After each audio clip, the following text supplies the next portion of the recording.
Hello, everybody. It's Eric Michael with EMF Fitness. It's been a long time since I posted. It's my bad.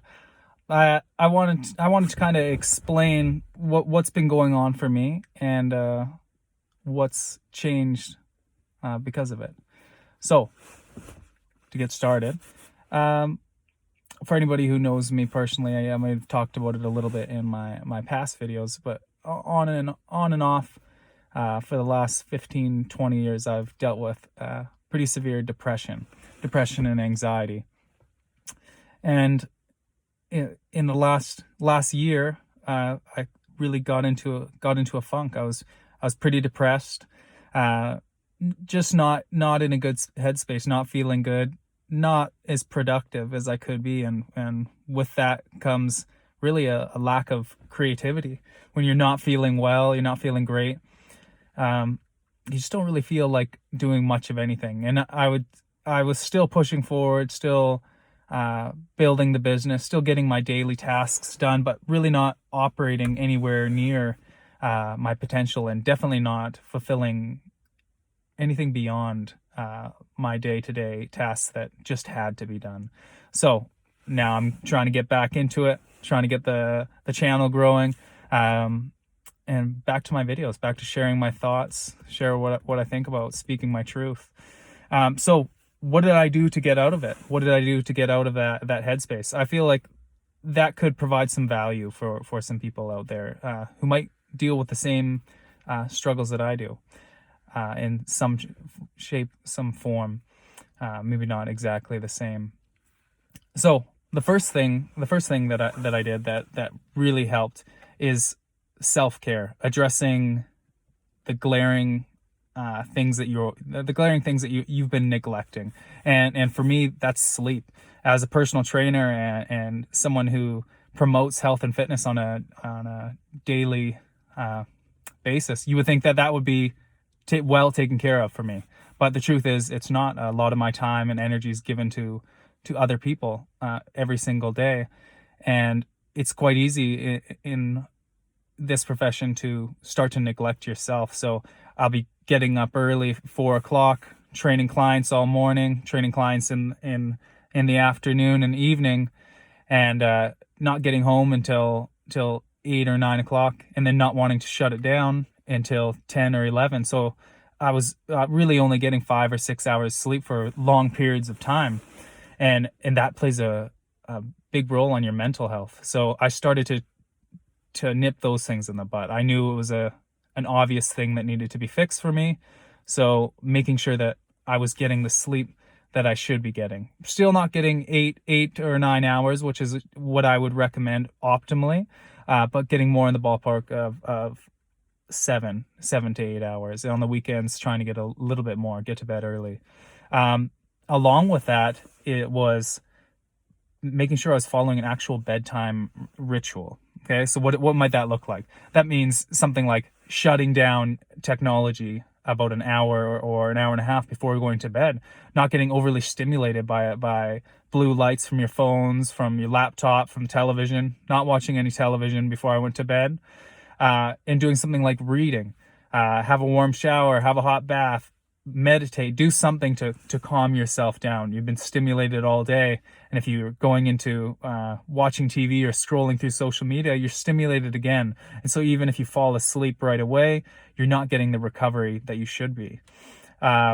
Drinking enough water, making sure I was drinking more water, watching what was in my diet. My diet's always been really good, but tightening it up where I knew that I could. So that was the first thing, was making sure I was getting enough sleep, taking care of myself, having some downtime, relax, get out to the mountains, do something for yourself to unwind a little bit, try and do something every single day, and then a bigger thing on the weekend. So one was self-care. The second one was making sure I was doing some form of planning. When you're not feeling great, you really don't want to sit down and plan your day out, because it just points out all the things that you really aren't getting done, and it can make you feel worse. But having to get through that. and just sit down with a pen and paper. I got something called a Panda Planner, which I highly recommend. You can check them out online. Um, but trying to plan out my day in advance. What tasks, if I got done today, would have the biggest impact on my business, on me feeling good, on my health, my fitness, my relationships? What things could I start to tick off each and every day? And you're not going to get through all of them, depending on the size of the list. You might get through 3 of them, 1 of them, but over time, so you get that as many as you can get done reasonably, and try and really get them done. Don't just get a portion of it done and call that a success. Try and knock one completely off the list before moving to the next one. So I might get 3 of 10 things done, and then I'll carry it on to the next day. And then over time, you're just getting more things done. And the more stuff you're getting done, the better that you start to feel. You start to see progress, the result of your actions. And that starts to feel really good, and it starts to give you structure. It starts to give you purpose in each and every day, and you're making those moves forward. So some form of planning. I will do it some days. First thing in the morning, I'll have some coffee after breakfast and sit down for 5-10 minutes and just plan out my day, the things that I would really like to get done. Even better would probably be the night before, so you can just review it in the morning, because a lot of us aren't thinking very clearly first thing in the morning. So coming up with all the things that should be done doesn't come quite as easily. So 1 being self-care, 2 being some form of planning, and third is third for a reason. It's a lot of people talk about thinking positive or positivity in your life. As someone who's dealt with depression for a long time, I find that extremely difficult to do. And to be honest, it's just bullshit when somebody tells you to think more positive when you feel like shit. You're not in the state where that's even a possibility. But I find if you start to take care of yourself physically, start to work on that self-care, start to do some planning over the first couple days or even a week or 2, you start to really feel better. And that's where implementing more positivity in your life becomes a realistic step. Okay, and so what would that look like? The obvious is monitoring your thoughts, monitoring what your self-talk. Are you beating yourself up on a regular basis? Are you shooting yourself down all the time? Starting to monitor those thoughts and reframe them into something more positive. And beyond that, the people in your life. A lot of people are bringing negativity into your life they mean well, and they're just trying to share what's been going on through their minds, but they bring a lot of negativity to you. They're ranting about politics. They're ranting about somebody on social media, people at work, this or that thing, and that's fine. You want to be there for your friends and family, but make sure you have your guard up. You're not just letting that enter your mind and getting too over involved in that. If you can, try and shut it down. Try and change the conversation to something a little bit more positive where you both can feel better. So positivity, adding a little bit more positivity into your life after the first 2 has been really beneficial to me. And by no means am I a master at this. By no means am I feeling 100% every single day. But it's just like anything. It builds over time. It's a practice, and you have to implement as much as you can every single day and try and get better. Try and keep improving.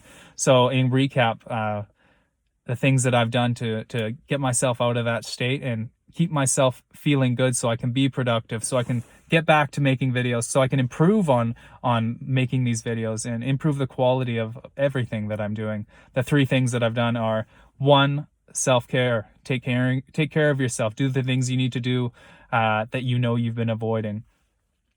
2 is start some form of planning. Plan your day in advance. Start knocking off those items off each day. Knock them off the list, and what doesn't get done, move forward to the next day and keep rolling, keep getting stuff done. And then 3rd is implement some positivity in your life. Try and cut out the negativity where you can. Watch your thoughts and just live in a better state. So I hope this is useful for somebody out there. If you like the video, please like the video. Feel free to share. If you haven't subscribed already, I would love if you'd subscribe and follow the journey. I appreciate it. Everybody, enjoy the rest of your day.